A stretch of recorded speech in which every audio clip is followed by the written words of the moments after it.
Need to move you to panelist? No. Stand by. Okay. You're live. Ready to go? Yes. Okay. This is Don Anderson. I'm the chairman for the Paths Trails Subcommittee. Call this meeting to order. I'd like to welcome everybody to the Paths Trails Subcommittee remote public hearing. The city encourages your interest and participation in the public hearing process. The Paths Trails Subcommittee is an advisory board to the Transportation Commission. The Paths Trails Subcommittee of the Transportation Commission is hereby established to advise the commission as a whole and to provide a public forum for issues surrounding paths and trails. Until further notice, Paths Trails Subcommittee meetings are being held electronically, while physical facilities are not open to the public. Paths Trails Subcommittee meetings are available on Scottsdale's YouTube channel to allow the public to virtually attend and view the meeting in progress. Citizens wishing to comment or speak on any agenda action item must have submitted public comments or a request to speak form no later than 90 minutes prior to the start of the meeting. Citizen comments will not otherwise be taken during the meeting, but the public is encouraged to submit written comments after the meeting on any matters that happen during the meeting. Citizens that have already submitted a request to speak form are allotted 3 minutes to speak when called upon during the public comment period of the action item. Please mute your devices while you are live in the meeting and speaking to help eliminate auto feedback. Begin by stating your name and your address for record and then proceed with your comment. Those remotely attending this meeting shall observe the same rules of order and decorum as if they were physically in attendance inside City Hall. Thank you for your interest and time. We will now begin the meeting with roll call. All right, good morning, everyone. This is Mariah. I'm going to go ahead and do the roll call. So first we have Chairman Anderson. Present. We have Commissioner Lal, who's absent. We have Subcommittee Member Levy. Here. We have Subcommittee Davis, absent, and Commissioner Doring. Here. Excellent. Okay. Moving along, item number 2 of the agenda, approval of minutes. Has anybody had any comments or amendments to the minutes from the last meeting?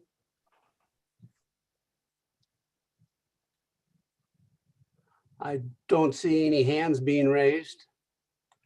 If that's the case, then I'll entertain a motion for acceptance of the minutes as presented. Second. Did we get a motion or just a second? Oh, I thought you made the motion. I apologize. Okay, we need a motion and a second. Motion to approve the minutes as they are listed. Second. Take a vote. Aye. Yes. Aye. Aye. Opposed? It passes. Excuse me. Yes. We need to have everyone identify themselves, please. So you want to do a roll call? I need to know who made the motion and who made the second. John Doring made the motion. Thank you. And Ted Levy made the second. Thank you.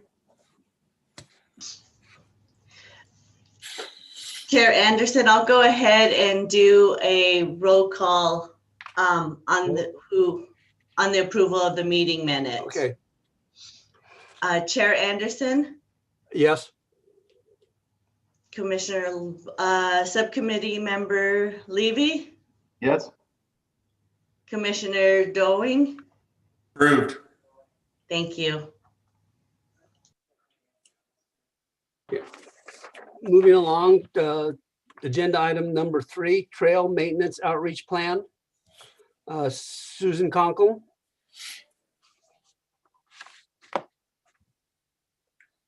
Good morning.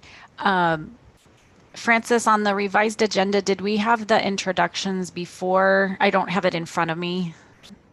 Or Mariah, if you were we going to do that before this item? Yes. Okay. I just wanted to welcome the new members and give you the chance to tell us a little about yourself and why you were interested in serving on this group. But I also wanted to give a little more background.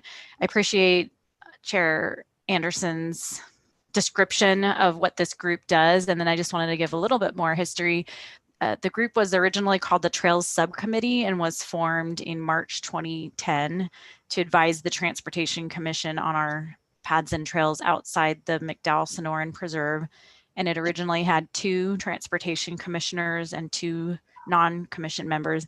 And then in April 2014, City Council made some changes and revised the name to be Paths and Trails Subcommittee, and also added the membership to include a Parks and Recreation Commissioner, which has helped us a lot because a lot of our paths do go through parks and we coordinate with the staff anyway, but this is a good way for that member to update their group. And then when there's a need, I present items to Parks and Recreation Commission, as well as Transportation Commission. And usually that's if we're needing action a lot of times, which we don't do for a lot of projects, but some of the things that we've presented in the past were an overview of the arterial life cycle projects, or arterial life cycle program projects, which have funding from Maricopa Association of Governments, downtown pedestrian improvements. We frequently give an update on Bike Month each year and our bicycle friendly community status, which we reapply every 4 years,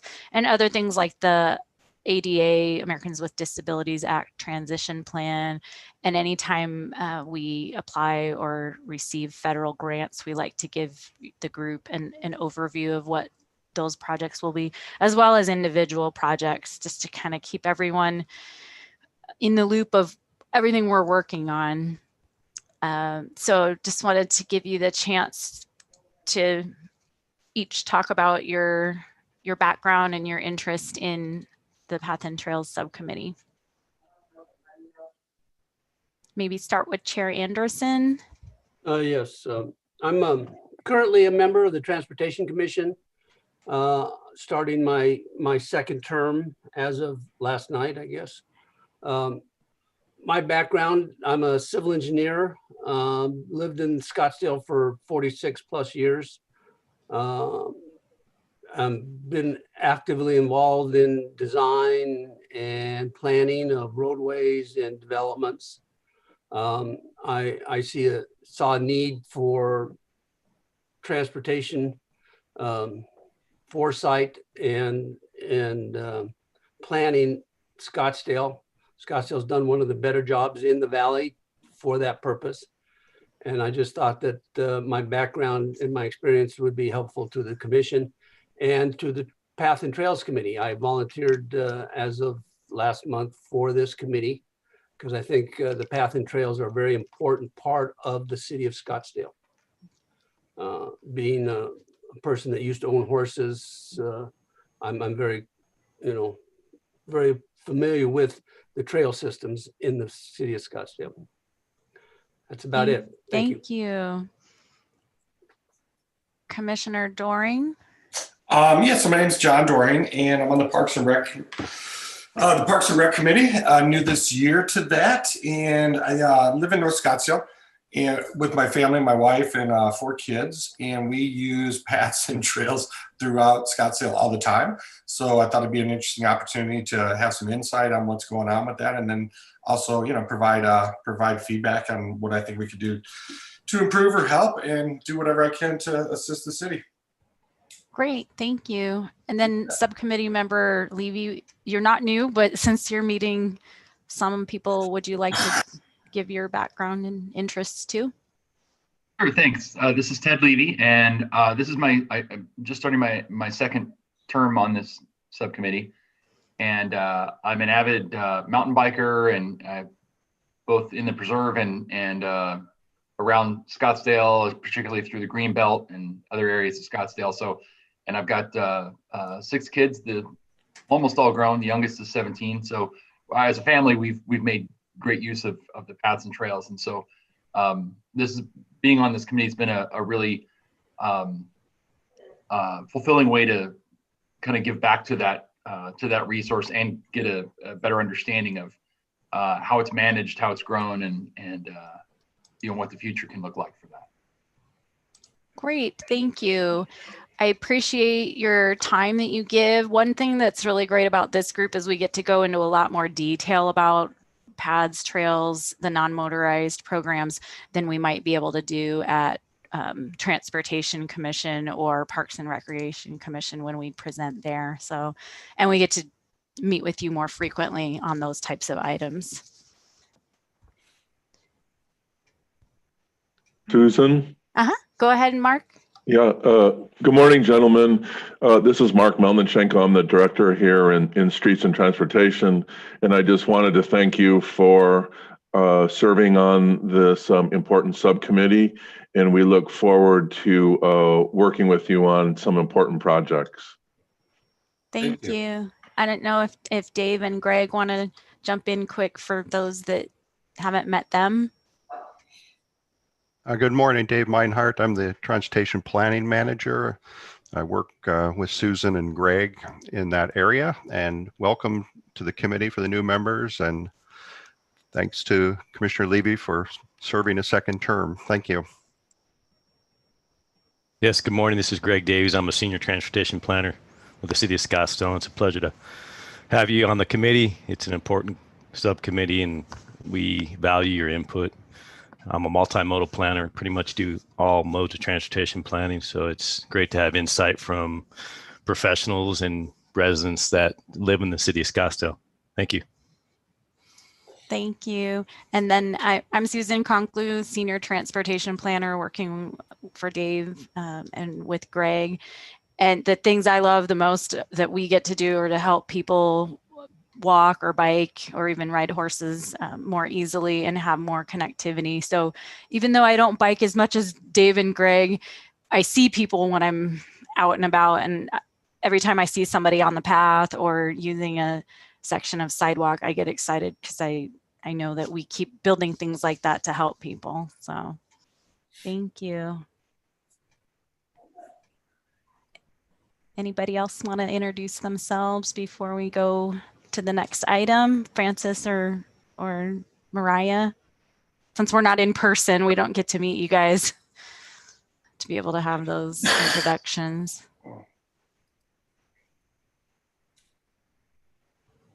Okay, I think somebody might be muted, but I'm not sure. So unless anyone else wants to jump in, we'll go to the next agenda item. Let me share my screen. Oh. This is the chair. We've already done number 3. So where are the public comments come in? I don't see those. Oh, thank you. Let me see. Commissioner Anderson, since we didn't have any, I went ahead and removed it off the agenda. Okay, that's fine. Just want to make sure we don't forget. Nope. Thank you. Okay, so I guess we'll move on to item number 4, trail maintenance outreach plan. Okay. Susan? All right. I think I can do it now that we've got the screen. Let's see.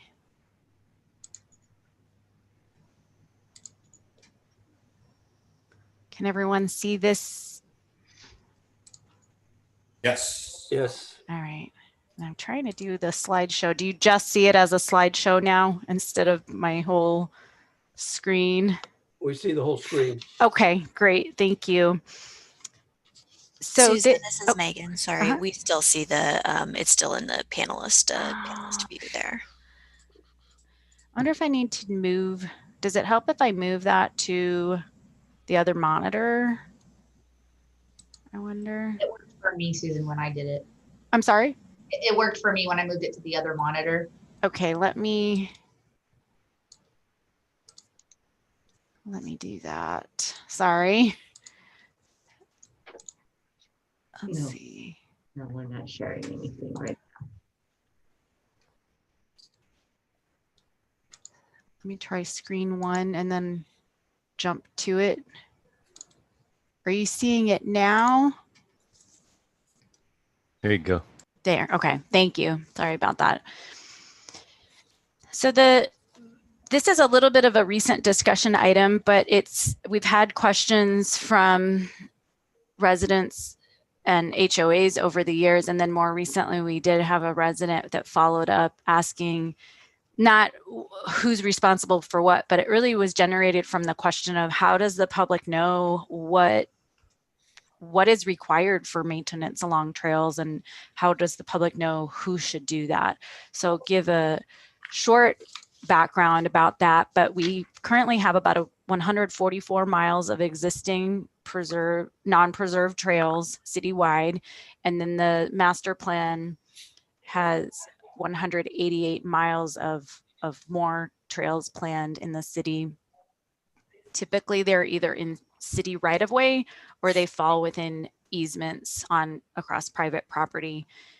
And within those, they could either be across individual properties owned by, single property owners, or a lot of times if there is a homeowners association, the easement with the trail could fall within common areas that are tracts held by the HOA.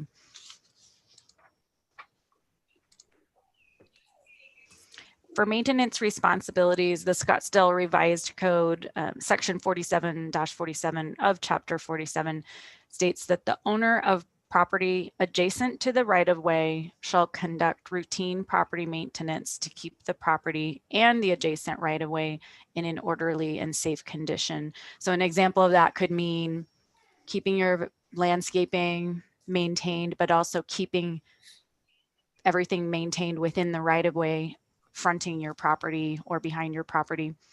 It also states the owner of property adjacent to the right-of-way shall maintain the property so that it does not interfere with public uses of the right-of-way.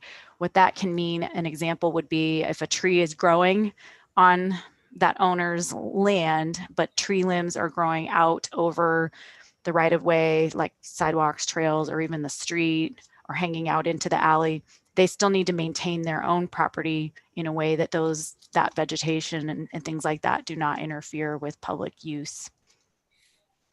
And this is really the same as we have for sidewalks, but I think that it's possible that the natural appearance of trails or even city trail signs can possibly cause confusion with property owners. What can happen is it's so natural that sometimes it just blends into the landscape, especially areas up north, and people may not realize what they're supposed to be doing for a trail compared to what they would need to do if there's a sidewalk there. And then the fact that trail signs a lot of times say City of Scottsdale. I've had a few questions now and then from a resident or an HOA where they say, well, that's the city's, it's the city's trail. And I explain that it is a trail for public use managed by the city, but that does not indicate who's supposed to maintain it. So that's one thing that does come up. And code enforcement is the main group that works with issues that do come up surrounding this code. One of the best ways for people, whether it's staff or citizens or business owners, to report issues is to use ScottsdaleEZ. And if you're not familiar with it, you go to the main ScottsdaleEZ.gov, and you can find on there where it says report a problem, ScottsdaleEZ. Once you go in, it gives you this option on the screen. I typically, if I'm reporting something, you can go to view more categories. Once you go there, code enforcement is found near the top. Once you go into that one, again, you can select different things. Property maintenance, you might think, oh, that's the one to select. I think that one is usually more if somebody has weeds in their yard that you're reporting. So I typically go to other types of violations, and then from this screen, I select other again and describe it in the notes. It's very quick. I mean, it only takes, once you've used ScottsdaleEZ, maybe just a couple minutes to punch something in, do the address or locate it on the map. And you can upload a photo or some photos if you're reporting that. What's great about let me go backwards. What's great about ScottsdaleEZ is it's a lot more trackable for staff themselves, and even for the person that reported it to be able to follow up and look up their record when things get addressed. There's ways to add, for staff to add comments and notes and follow-up information within that record that other staff can view, and everything's just more trackable even once it's closed out for that issue. And this is good to use for reporting other issues as well, but for the trails, this helps us a lot if people can use that. So we always want to educate the public more about ScottsdaleEZ and help them to report things that way. Other times people, if they already know our transportation staff, they'll a lot of times email us, but I feel like ScottsdaleEZ is the best way to keep everything grouped. Then information about how should something be maintained would be in Scottsdale's design standards and policies manual that can be found on our webpage. I think it's being updated again, but currently we use the 2018 update, and chapter 8-3 for non-paved trails gets into the details of we have different types of trails: primary, secondary, local, neighborhood, and rugged. The difference with those is the maintenance is really the same. It's just that each of those types of trails may be found in a different type of location, and the width of the trail and some of those characteristics would be what would be different. But I wanted to show just this graphic. It's a little blurry, so I'm sorry, but it talks about here, it shows that minimum 10 feet of overhead clearance from tree limbs. We prefer 12 feet, but if that's not possible for overhead type things, then 10 feet is acceptable. The tread itself shouldn't have little holes or divots or root balls that stick up that could trip people. And then in this example, as the tread goes across, any mature height vegetation within 3 feet of both sides should not grow higher than 3 feet tall. I mean, we do like natural looking landscape. That's part of why our trails meander a lot of times instead of just being a straight section of trail. And then there's other guidance in there about how to trim things, as well as more guidance for thorny, spiny plants and things that need to be farther away. We really just don't want trail users to have issues with getting scraped up when they're using a trail. Common issues that we encounter the most are things like overgrown vegetation that encroaches on the trail. Sometimes you had a 8-foot trail that now seems to be a 5-foot trail, or if it was always a rugged trail over time, if things really grow too much and don't get trimmed, you could almost end up with, a 3-foot, 2-foot, 3-foot clear space that a trail user is trying to navigate through. Obstructions, such as people putting up gates, fences, landscape, view type walls, monumental mailboxes, or new landscaping. The photo down in the lower right is somewhere where the trail itself was very well defined and easy to see, but someone put in new gravel, all the way to the edge of the roadway for their property. It may not have been intentional. They may just not have understood if it was maybe a new owner that wasn't familiar. Although there are times where we could look and go, couldn't you see that there's a very easy trail to see there? But it does happen from time to time. Illicit discharge from swimming pools can cause erosion on trails in areas where the trail goes behind properties. We've experienced that in the past. Placement, like I said, placement of landscaping rock. Some areas up north have dirt driveways or unpaved driveways, but then when they redo, remodel or do new things with that property, they sometimes add pavers or concrete that then impacts that trail without putting a non-slip surface for equestrians. And other things, sometimes people park on the trails when a property has a lot of work going on, if there's a lot of work trucks. And then unpermitted signage, whether it's permanent signage or sometimes without knowing it, someone a business might go and put up a banner right in the middle of a trail, whether they know there's a trail there or not. So we encounter a lot of different kinds of things that then have to be addressed. So from the more recent questions of how does the public know these things, we came up with we drafted a plan with Jennifer Banks, our public information officer, on some ideas.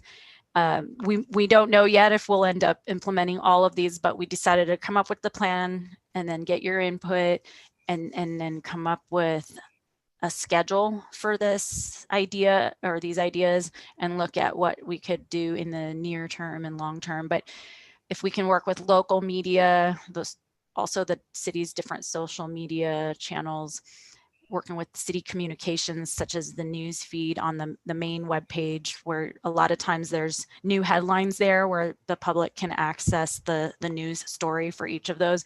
Also Scottsdale Update, which people sign up for all different kinds of e-subscriptions, but Scottsdale Update is one of the main ones that a lot of people get weekly updates through that. Utility inserts with your water bill. We haven't worked with that yet, but there are a lot of other city related news that does get added to the insert. We don't have to pay anything to do that. So it's a great way to get information out.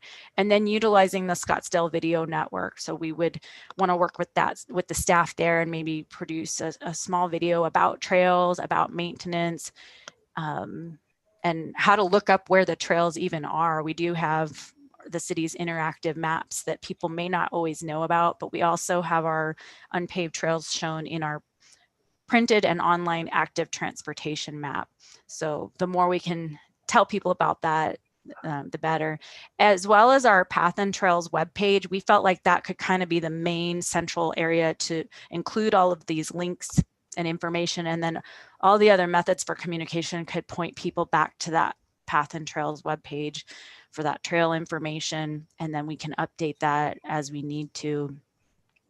We can also look into targeted mailing. We have done that on smaller scales when there's maybe a neighborhood where we're encountering certain issues repeatedly with multiple properties.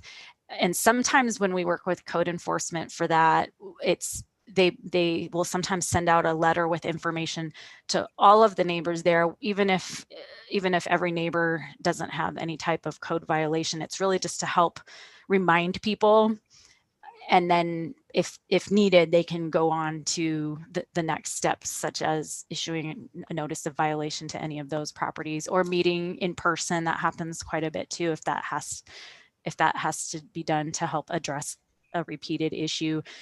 And then coordination with citizen service staff. We haven't reached out to them yet, but they have the different Adopt a Road program and neighborhood beautification programs for volunteers, in different groups from neighborhoods. So we have looked at the possibility of maybe there can be an Adopt a Trail program that would need to be planned and coordinated through their group and with volunteers. But what we hope is that all of these ideas can help get the word out more to people so that we can reduce the issues that do occur for trails. But again, if there's a way that we can also not just help people to find the maps to see where trails are, but also they may say, well, yeah, there's a trail in front of my property. I already know about it, but how would I know if I'm supposed to maintain it or what I'm supposed to do? So if these can help, then we're hoping we can also create maybe more of an interactive map where people can look up, well, is it on an easement? What does that easement say? And this is something that we do encounter with HOAs as well, where either they have a different management company than they did in the past, or it's just one that over the years, they didn't realize they were supposed to be maintaining a trail that goes around the perimeter of their community, even outside their if there's a wall around that community. So a lot of times that question comes up when I correspond with them and I look up the records and the original plat for that property, as well as the dedication of the easements, which helps me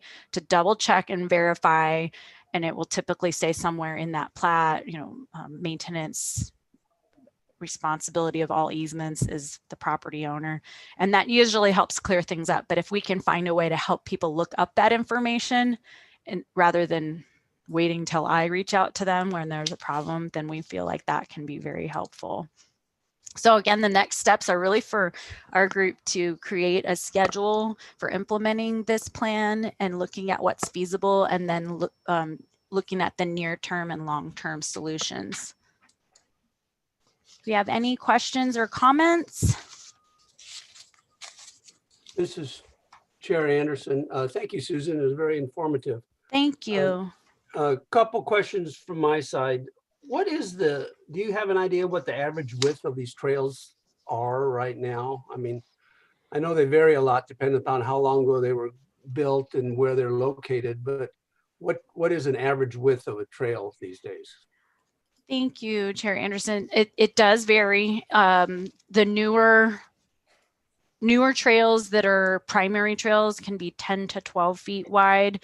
Secondary trails, I believe, could be 8 to 10, and local neighborhood trails, I think 6 foot. I'd have to go look at I know it's in our DS and PM.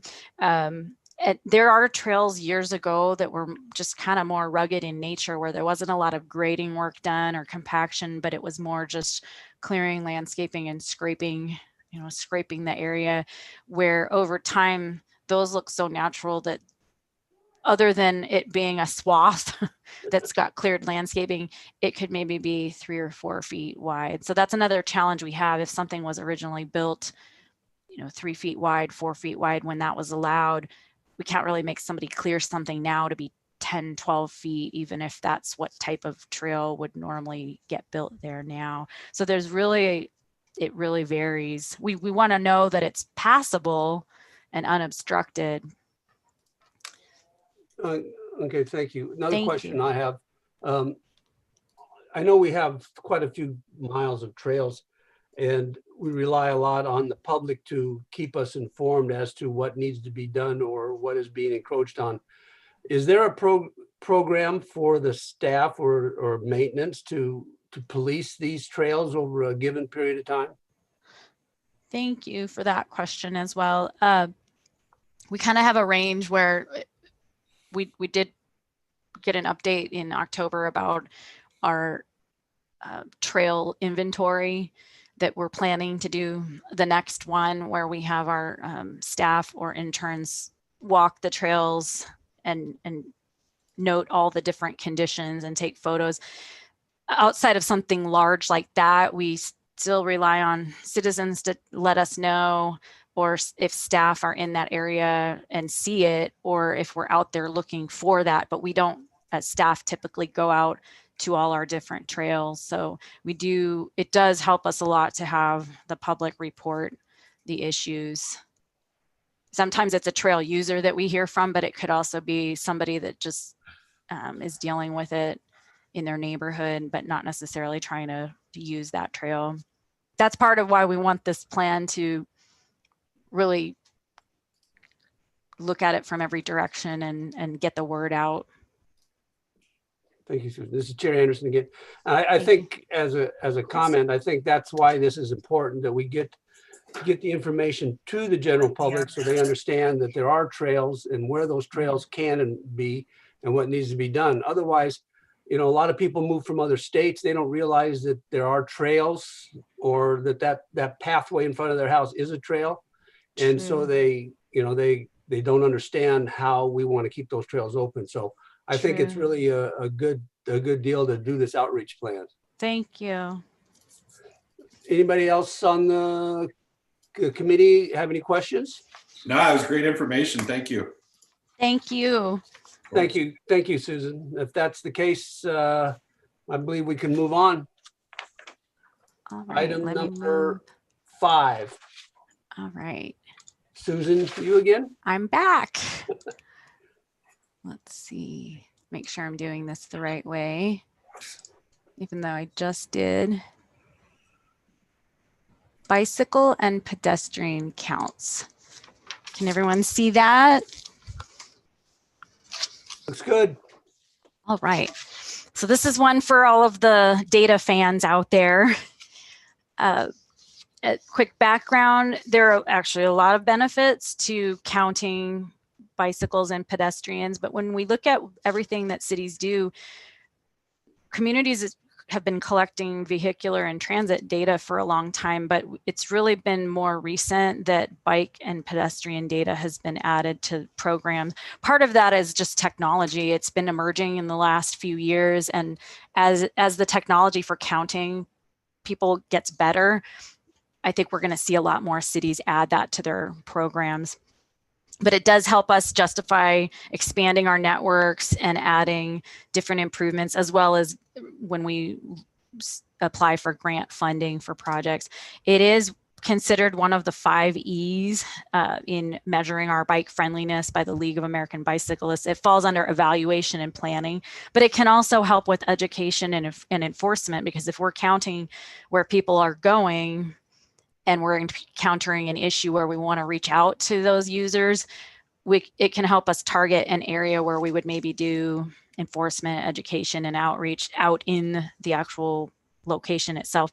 And this data, more accurate data, does help us in even asking for more funding when we look at federal, regional, local funding for all the modes. So, you know, we're happy if we can get 2% funding for building things for non-motorized projects, but each little bit more can help us build so much. That's why when communities talk about cutting funding for bike ped projects, we say, you know, that little tiny percentage is such a drop in the bucket for that overall budget, but it makes a huge difference for what we can build for bike ped programs. And traditionally, all we had available was the journey to work data from the American Community Survey, but that does not tell us about the use at other times of day. It doesn't tell us about all the other trips people take on bicycles.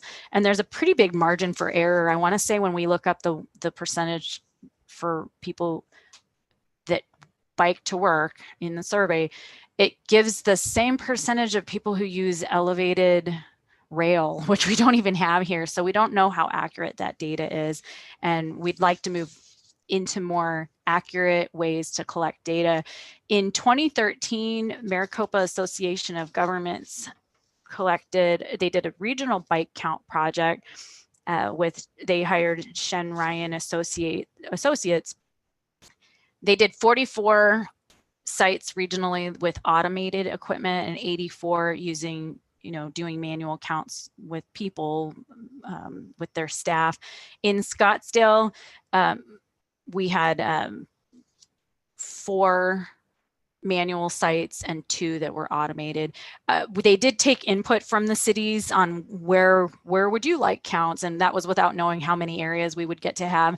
And then they used a methodology by land area and mileage of your network and your population to figure out how many spots would be counted in each city.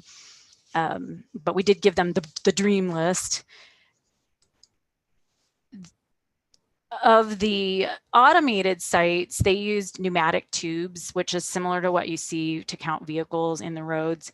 And then those gave the opportunity for 24-hour-long counts for 2-week periods. So these are the results of what we got. And just note that when you look at the total for each location, I thought I entered something wrong or my math was terrible, but when I looked at this yesterday, I missed the note that they showed this total volume by calculating all of these and then dividing it by 2. The final report is full of explanations of all their different number crunching and methodologies, but I just want to know the numbers for me. I just want to know how many people went through an area during those counts. So this gives you, I think, a good idea. Some of the things we already know for areas that we did expect would have a lot of people. I believe the reason, I think this one was on the path going north and south along at Indian School Road. That's why you don't see it as an intersection. This other one is also on the path, this Indian Bend Wash between Mountain View Road and Via Linda. That's just west of the 101, where we have a lot of different offshoots. So we have your main path. You also have people that can go north-south from there.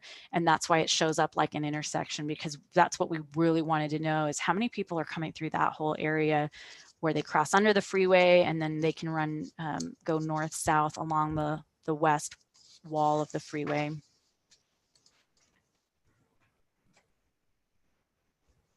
Of the manual sites that we had in Scottsdale, the consultant staff went at different periods. So they did weekday afternoon peak travel periods, 4 o'clock to 6 o'clock p.m., and weekend morning peak travel periods, 10 a.m. to 12 to noon. I realize that doesn't capture everything we want, because I'd say, well, what about somebody who gets out there at 6:30? I mean, there's still people out using those areas. I look at these as more of a starting point on getting an idea of the numbers of what you have out there. And then in 2020, MAG also launched their new annual regional count program. So that will look at 500 locations in the region. 78% of those will be intersections, 12% will be road segments, and 10% along paths.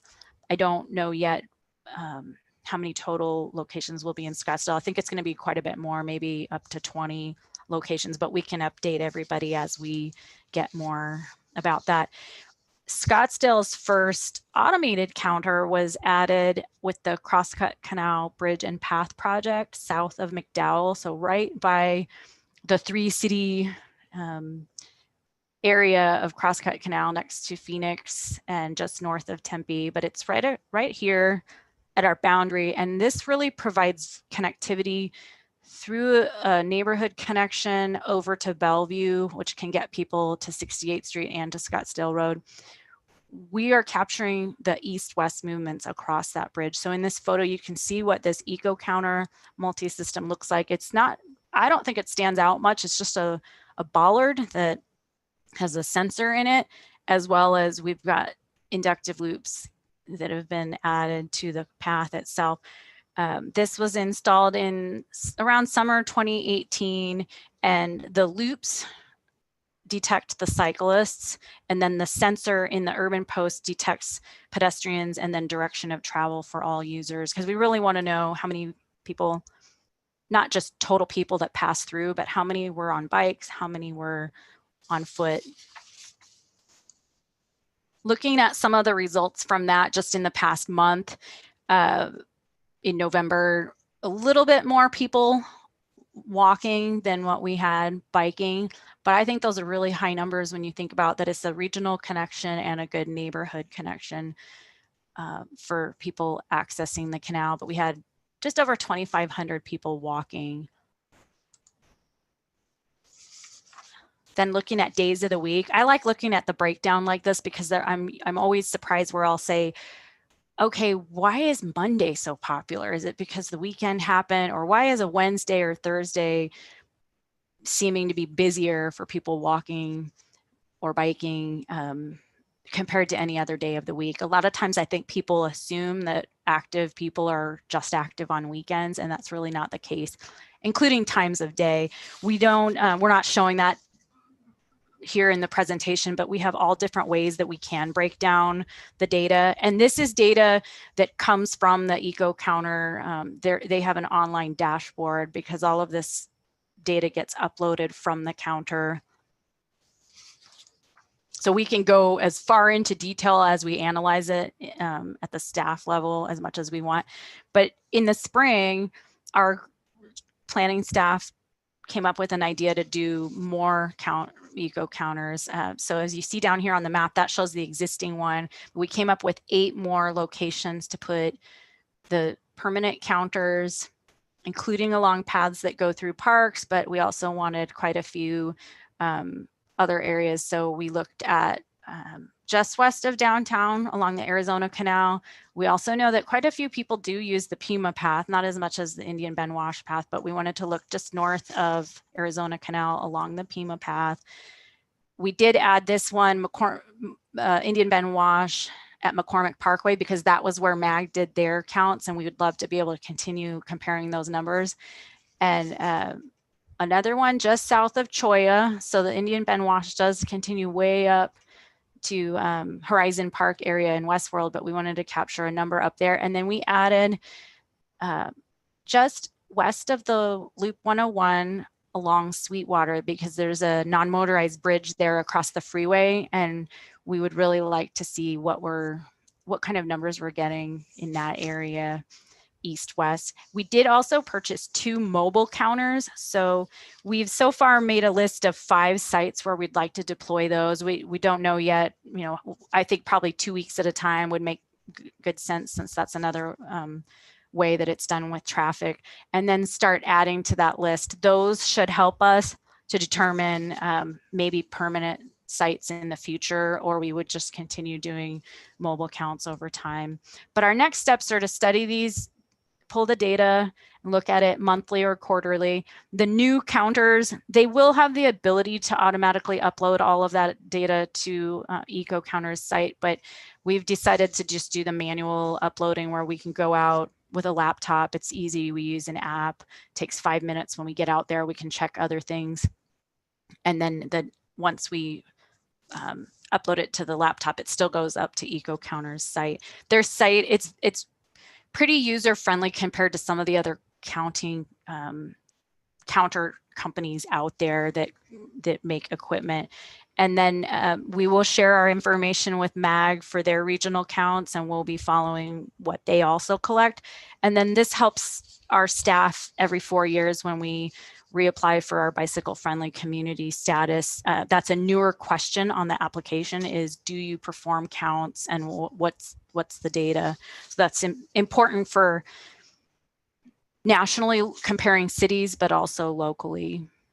Does anyone have any questions, comments? Chair Anderson, thank you, Susan. Thank you. I don't see any hands as yet. I have a quick question on the counters. Say the existing one down on the Crosscut Canal. You have the sensors in the path, and then you have the electronic counter. Does that count both? The electronic counter, does it count both pedestrian and bicycle, and then you have to subtract off the bicycle count? It automatically does do that, so that we don't have to, but it counts everybody that passes through, and then it deducts out what the loops counted for the bicyclists. Okay. And it does give us direction. And the second question, it does give you direction. Correct. Can you explain how that happens? I mean, is it? I'll let Greg jump in and explain, because he's our technology person, and he works with that a lot more than I do. But I think it has to do with the fact that there's multiple loops, and it catches, kind of like when they do the pneumatic tubes on roads for vehicles. There's sometimes 2 sets, and as it goes over one, and then the next set, it knows which way it was going. But if Greg has more detail. Chair Anderson, this is Greg Davies.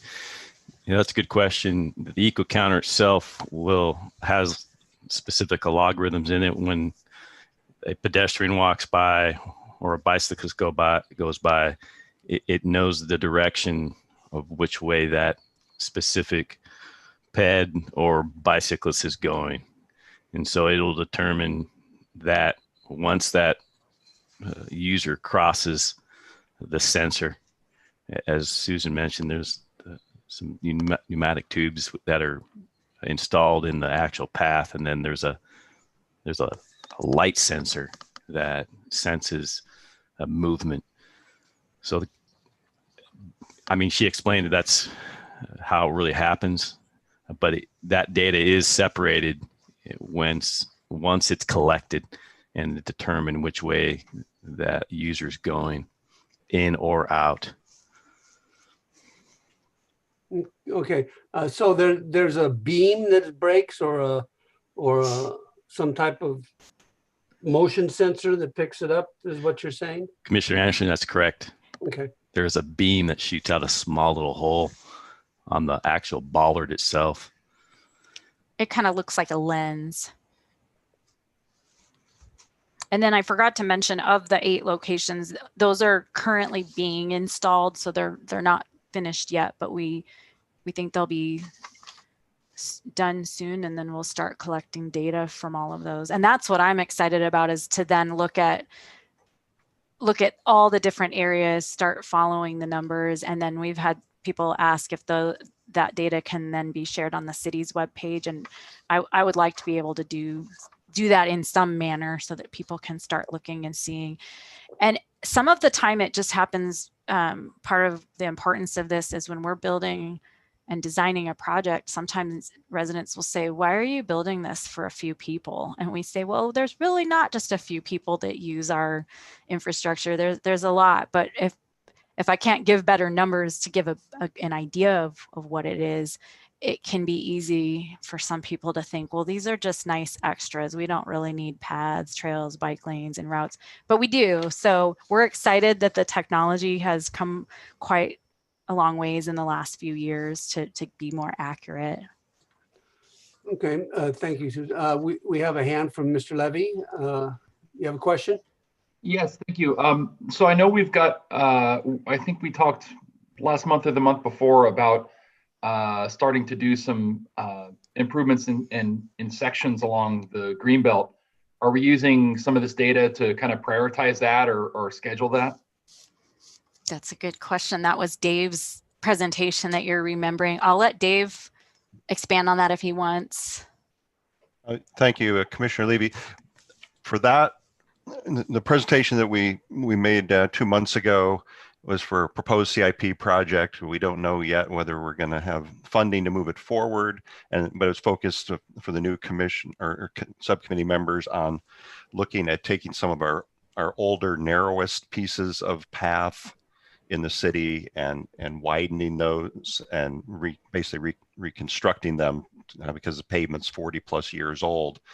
The priority on that really is tied more to the age and quality of the pavement. We basically were just looking at this point as qualitative data that's led us to that based on experience of using the system for decades in some of our staff members' parts, including myself. But the real focus there was on some of the sections of path that are just in poor condition and wanting to get those going first. We certainly would use this data to help prioritize additional improvements. Some of the path segments that we're counting now are actually relatively new by the standards of our 40-year-old plus infrastructure. But yeah, this data will be very helpful for helping us to target where we would go next, hoping we can get some funding to get started on that renovation project. But that's not a given in this particular budget cycle at this point, but we're keeping our fingers crossed. And thank you. Thank you. And then another thing I would like that I just thought of that I wanted to point out is the one at Chaparral Park that we're planning. They get a lot of questions of how many people use this park. So it does help. It helps. We know there's a lot of use along the paths where it goes through parks as well as where it doesn't. But if we can get better numbers so that they don't have to make estimates based on, well, how many cars park in our parking lot, maybe that gives us an idea. But that only gives you part of the picture because you have neighbors that walk to the park. So we want to be able to help parks and recreation staff to get better numbers as well for their locations that we share. Okay, this is Chairman Anderson again. Mm-hmm. What does a typical installation cost for one of these mobile counters? I believe the permanent counters, I believe, are about $5,700 for all the equipment. And then I don't remember what the mobile counters, they're a little bit less because staff will just go deploy them similar to what we do for roadways to count vehicles. We did work with our on-call contractor to install these due to the total amount that we were spending for these because we have purchasing limits on what we can purchase from a single vendor. And then if we were going to have to figure out on our own how to install these, because it does involve pouring a foundation, doing things like that. So it wasn't really something that city staff were going to be able to do. I want to say for everything, I'd have to get the total we spent, but for the labor, the equipment, materials for 8 counters plus the 2 mobile ones that we purchased all in one, I think was about 140,000. So it's not a small, it's not small, but we feel like it's really important for helping us evaluate our users compared to a lot of the other things that we spend funding on. It's great if we can wrap that into the cost of a project like we did for the Crosscut Canal Bridge and Path, because then that's such a small piece of that total cost. Thank you, Susan. Thank you. This is Chair Anderson again. Another quick question. Talking about funding, where does the funding come from for these? I see you mentioned that some of it can be wrapped into a capital improvement project, that's in the area or being done at the time. But what about standalone stuff? I mean, is there a budget for this stuff or? Thank you for that question, Chair Anderson. What we did in this case was we used our Bikeway program funding that we get annually. When it's wrapped into a CIP project, if that project happens to have federal funding, this is one of the things that are federally eligible within that project. There's certain things that we can't spend federal money on, but this is one of the ones that we can. So we want to look at doing it both ways if possible, but in this case, we really felt it'd be great to do a grouping of these and really launch the program that way with the funding we had this year. Now, Chair Anderson, Dave Miner, if I could add on to as Susan mentioned, the expenditures for this installation, the price was just a little under 140,000, and we used what we call the Bikeway's Y project account. For the commission members know that in our CIP that we develop for transportation, we have a number of these accounts for sidewalk improvements, bike improvements, intersection improvements that are programmed with a certain amount of money per fiscal year, and then staff through its own work and as well as input from citizens on particular issues generates projects that are typically designed in-house, or in this case there wasn't really a design involved, and then the procurement for the construction is usually done using job order contracts. But I think Susan, about roughly 6 months or so ago, did provide a update to the subcommittee on various items that we've done using these Y projects, as well as other things that we're looking at. So that's where we use the money to do this particular installation. Thank you. Thank you. Let's see. This is Chair Anderson. Any more questions from the committee? It doesn't look like it. Well, I want to thank you, Susan and Dave. Very knowledgeable presentation. I think it's very important for planning purposes, and the counts are very important. I think it's a great idea. Thank you. Okay, if there's no more questions, we'll move on to other transportation projects. Susan? All right. Let me pull this one. Whoops, sorry. Projects and program updates. Recently, the city completed modifying the crosswalk in the northeast corner of Shea Boulevard and 64th Street to improve the bike access to a neighborhood street it runs along 64th Street between Shea and Choya. So if you see here, there's in this top photo, there's kind of like a frontage road, but there's also a big drainage channel. And then the road itself didn't have enough room northbound for bike lanes, but the city worked to modify this access to and from the signal and over to that road. And on this other photo, you can see this was also included adding asphalt so that the southbound bike lane could be extended. And then this sidewalk that's adjacent was a different project that the city did a couple years ago to fill a sidewalk gap.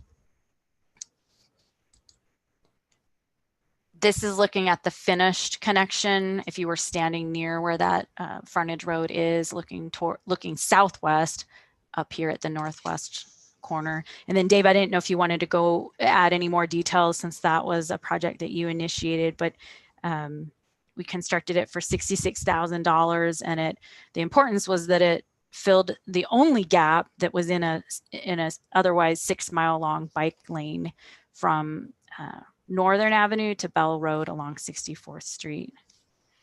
Yes, so that was the most important aspect of this, was trying to create that missing gap in the system that runs from Paradise Valley all the way up to City of Phoenix along our city's western boundary. And the biggest challenge, as Susan mentioned, was northbound on 64th Street, north of Shea. There's just not enough space to get an on-street bike lane. And there was an existing ramp that went down to the neighborhood street on the east side of the drainage channel, but the access was very challenging if you're going northbound because of the way the curbing was set up. You had to make a very tight turn that pretty much meant that you couldn't continue riding to make that turn. You had to basically stop and make the turn, and we just ended up adjusting the angle of the crosswalk and provided an extra cut in the curbing that now allows you to be able to stay on your bike and slowly, but still at least on your bike to get down to that frontage road to go northbound. And we're also looking to put some bike route signage there as well to make it easier for people to know that that's a new option for them. Thank you. Thank you. This is Chairman Anderson. Quick question. On that crossing there, did the improvements require the extension of the box culvert, or were you able to fit all that in there? Good question, Chairman Anderson. I think you're familiar with this area. Yeah, I live down the street. Yeah, we talked about that as an option. We could have made an even smoother transition if we did that, but then the costs started to go up significantly, and there were also concerns on the hydraulics for that particular structure. So we ended up going with a good improvement, but not the perfect improvement, because it would have just been cost prohibitive to make sure that we were meeting all the hydraulic concerns as well as modifying the box. I don't know who was crazy enough to put that channel in the middle of the road back in the day, but I think it was Flood Control District, if I recall, one of my former employers. Yeah. Maybe they thought there'd never be a lot of people over there. Yeah. Well, it was done quite a few years. I've lived in that neighborhood for over 46 years, and yeah, it was there when I came. Yeah. And when Shea was a 2-lane road and the Indian Bend Wash, you'd get cut off if it was flowing. So it was a different scenario then, that's for sure. Oh yeah, and I think you guys did a really good job because it was a really difficult location. So just appreciate it. Yeah. Thank you.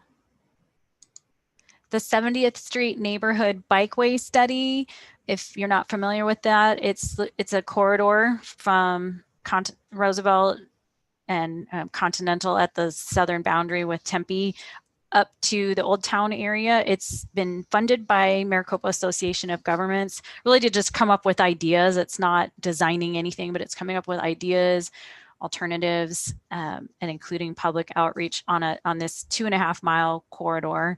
But it's to connect several different neighborhoods and create a low stress route that's north-south for people, for a wide range of users.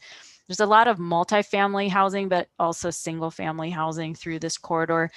Last week, the virtual open house ended. This is what it looked like if you went to it during the open house. And this is what we're doing for typical projects if you haven't looked at any of the other virtual open houses the city's been doing. But if you can find the page by going to the city's website and then searching Bikeway Study. So while the virtual open house was up, it gives you different steps. You can play the video and hear the audio and see the slides that staff have prepared and the consultants.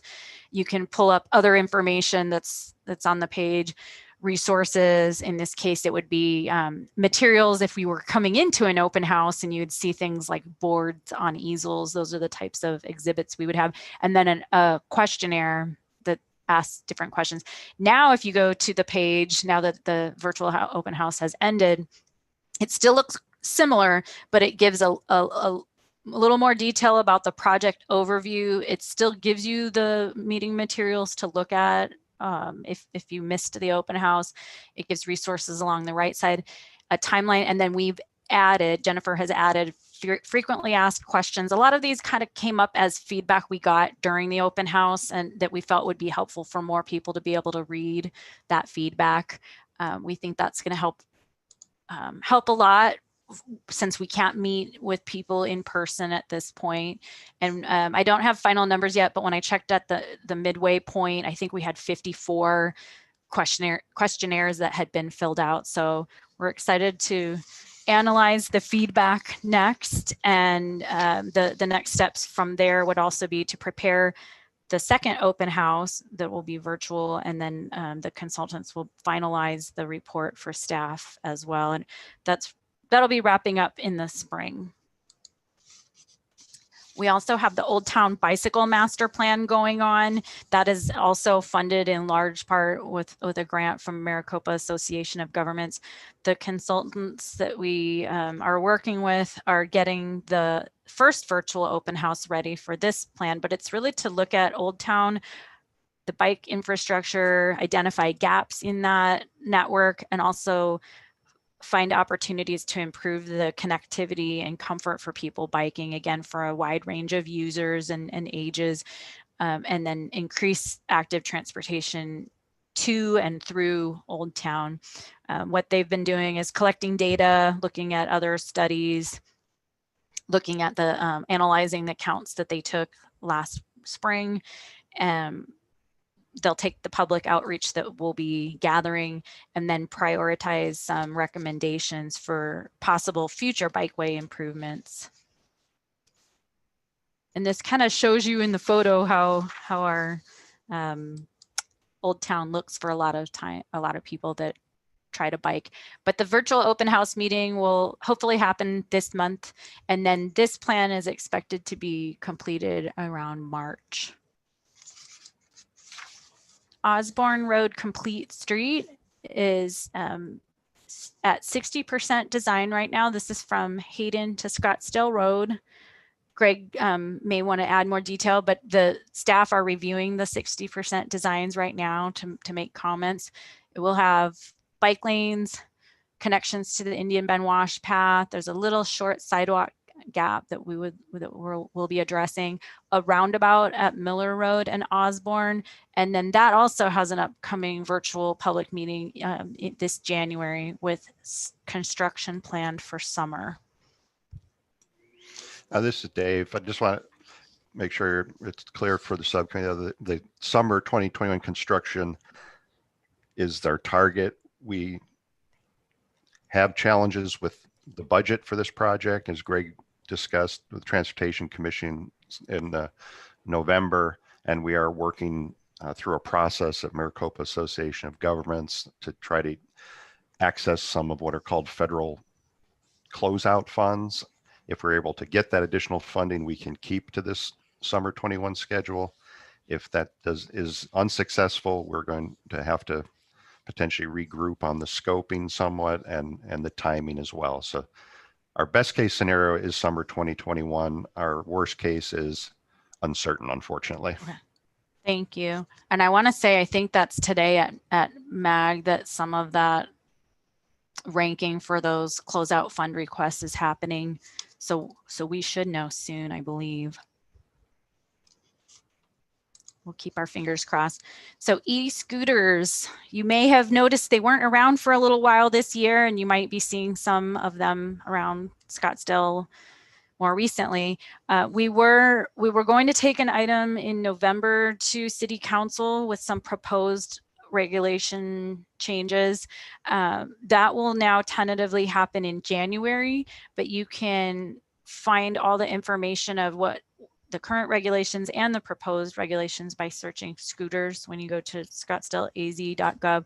But basically we'll be updating a couple different ordinances for language consistency, as well as some new regulations such as the the transportation safety zone, which is within Old Town, would now not allow riding bikes, e-bikes, or scooters on sidewalks, and also have restricted hours for renting devices, but that would not impact if someone owns their own device. And also a draft ordinance we'll be hoping for council direction on a licensing ordinance for those companies that have shared devices, but it's in draft form. So we would want guidance from them on further developing that or bringing it back. That would also include fees.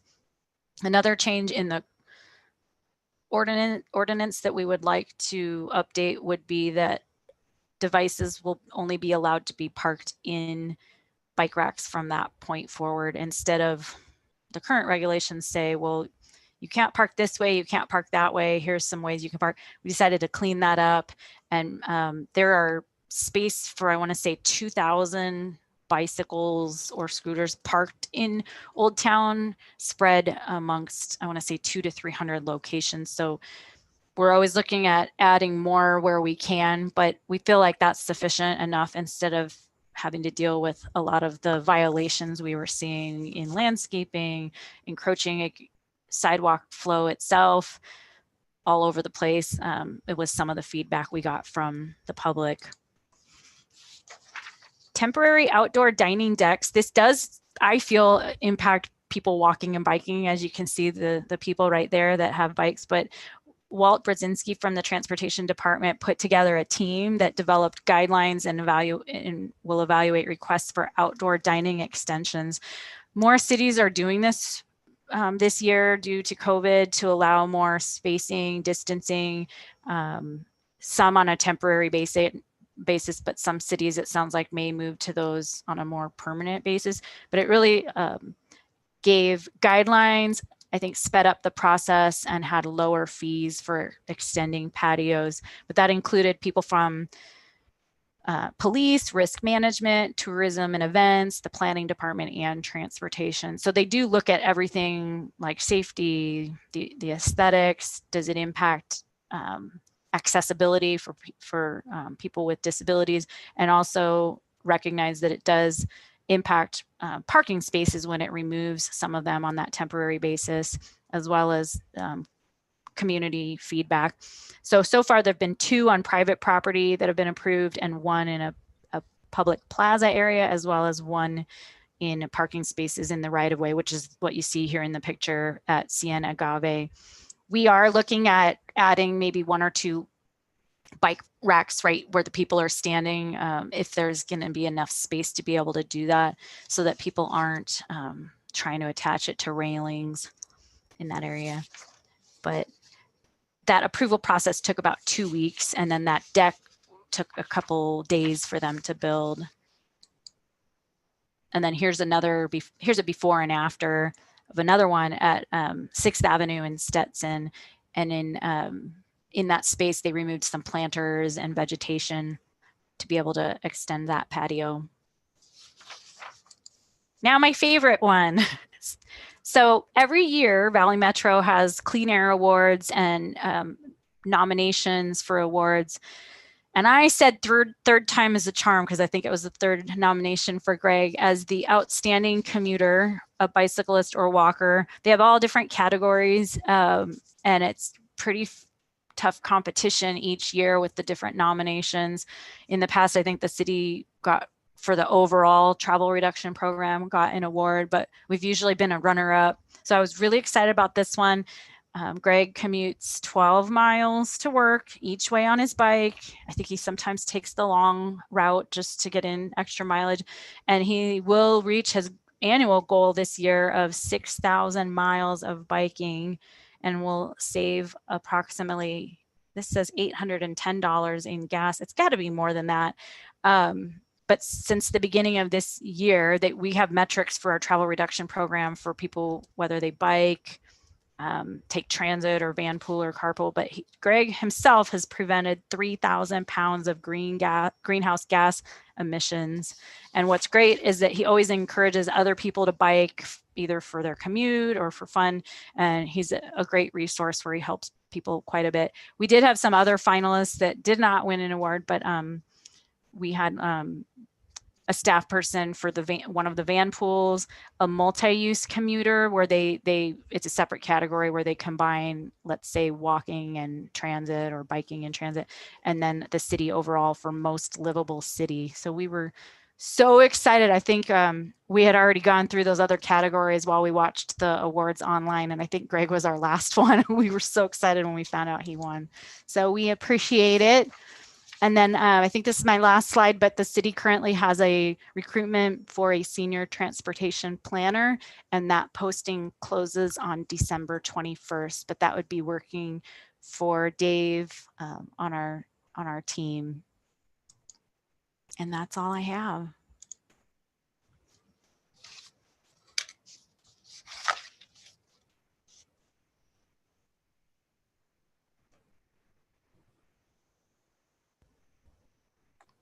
Thank you, Susan. Thank you. Any questions from any committee members? I don't see any hands being raised. If that's the case, I believe we'll move on to the next item, which is identification of future agenda items. Does anybody have any input on what they'd like to see on future agenda items? I just have one thing to add for that. Currently, the February meeting shows that we have 3 agenda items on that for that meeting. We'll probably need to change that to 2, and we'll be discussing that internally, and we'll probably finalize that agenda and figure out which one's going to move where. But if you have other types of items you would like, we can always add those to our list.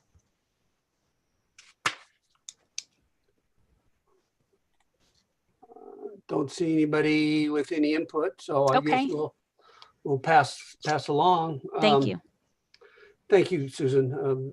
Very good meeting. If that's the case, we'll move, and I'll entertain motions for adjournment. So moved.